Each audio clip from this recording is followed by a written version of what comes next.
In this video, I want to share with you what I believe to be the purpose of this whole race. You'll remember that Bifidus came up with this plan to showcase the Roman roads, that they were in a good condition. In other words, he wanted to prove a point to everyone that he is a good senator, he's doing his job, the accusations that they made against him were false. So, and we said this seems to point to Donald Trump, and then he has a surprise visit from Caesar that tells him, listen, this is a great idea, and that a Roman must win this race because Rome's prestige and the unity of the people are at stake. Initially, it looks like this whole race is about Bifidus and trying to exonerate him.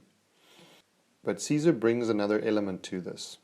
The next clue, I believe, can be found here, where the whole town has come to say goodbye to Asterix and Obelix on their way to the race. There's a character here called Cacophonix. He makes a statement. It says, "O Italy, the serenading." Now, Cacophonix is a very interesting character.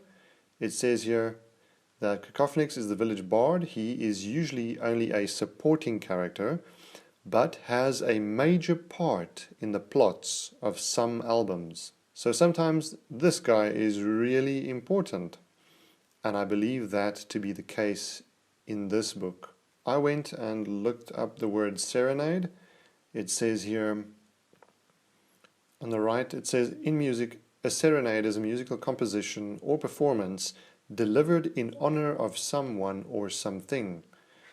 So we have seen that Julius Caesar said this. He said, listen, Rome must win this race because Rome's prestige and the unity of the people is at stake.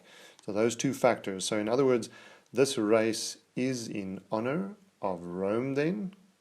I looked further and found this definition of serenade. It says, if you really want to win someone's heart, take your ukulele to his house at night and serenade him under his open window. So in other words, Cacophonix is saying here that this whole thing is in honor of Rome.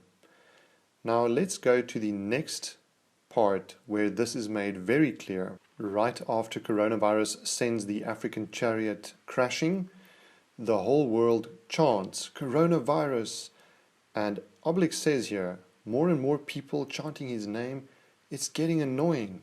And then shortly after, we see Bifidus is back at Julius Caesar to report on the progress of the race, and Bifidus says, things are going wonderfully well, O Caesar. Our champion is holding the lead. All through the provinces, jubilant crowds cry his name. And now here Caesar says, perfect. When they chant his name, they're actually chanting Rome. And when they chant Rome, they're actually chanting Caesar. So this is a serenade in honor of Caesar, or in honor of Rome. Now, who does Rome represent? I believe it is the papal power. It's a religio-political system that in ages past used to rule the world. And in this comic, I believe, there's a message saying that in the end, the whole world will be chanting and will be praising Rome. But what about Bifidus's personal agenda? What about Trump? He just said here, my friends, this glorious race has made me a persona grata at the Senate. Thanks to you, I'm back to running the sesterces for the Roman roads as I see fit. He's just celebrating that he's back in Senate. When Asterix and Obelix arrive on the scene and they knock out Bifidus, unmasking coronavirus, this sends his whole personal agenda deep south. And shortly after this whole incident here, Bifidus is seen back at Julius Caesar, who yells at him and exiles him to Serenade. So Bifidus is out. It looks like Trump will just be celebrating his victory, personal victory, of remaining the president when this whole coronavirus pandemic comes to a stop, and then as soon as that has happened, he is out. But as we saw, coronavirus comes back, and this time it's back with a vengeance. Remember, Caesar said the honor of Rome and the unity of the people is at stake, and he is going to make sure that goal is achieved. And right before he crosses the finish line here, he strikes a pothole, which is like a backward glance at Bifidus. He actually says this. He cries, "Bifidus, Bifidus!" And because of Bifidus's whole incompetence, he now has not won the race. So, in other words, the prestige of Rome and the unity of the people is at stake. But watch what happens next. Coronavirus is unmasked the second time, and they are all surprised to find that it's actually Caesar behind the mask. And then he says, "Yes, it is Caesar. Who else could have saved Rome's honor?" So this whole thought of this thing being in honor of Rome is brought to the forefront right at the end of this race. And then Caesar says, but he has to admit he rather enjoyed this little race. Aspects of it reminded him of his misspent youth. Now, if this is the papal power, then this misspent youth reference might be referring back to the Dark Ages when people were persecuted and lives were lost because they did not believe what the church believed. And now the trophy is handed over to the race winners, and in traditional fashion you would expect the crowds to go wild and cheer the winners, but that's not what we see happening here. All of a sudden everybody breaks out into this cry, "Long live Caesar!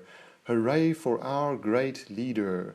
So this, and it says here, "Here's to Rome, here's to Italy." So this took me back to what Cacophonix said, that this was in honor of Rome, and you can see that this whole thing was in fact in honor of Rome, and Rome has definitely won the hearts of all the world as a consequence of this whole race. What I'm expecting to see as an outcome of this whole pandemic is that Rome's position in the eyes of the world will definitely have changed for the better, if not established as a ruler over the world. This thought of Rome's restoration before the peoples of the world made me think of what it says in Revelation 13 and verse 3. It says, "And I saw one of his heads as it were wounded to death, and his deadly wound was healed, and all the world wondered after the beast." This beast, according to Bible prophecy, refers to the papal power or the papal system. And in 1798, when the Pope was exiled, that's when I believe this mortal wound was inflicted upon the system. And since then, much has happened to restore this deadly wound. And this might indicate the fact that the whole world is now wondering after the beast as a consequence of this race. We will still have to see whether that is the case or not.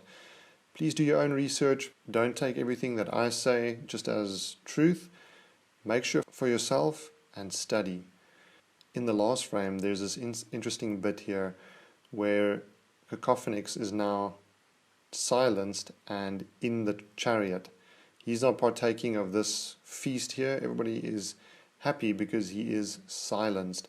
I understand a bit better now. He brought this unpopular message that this whole thing is actually about Rome and in honor of Rome and Rome winning everybody's heart.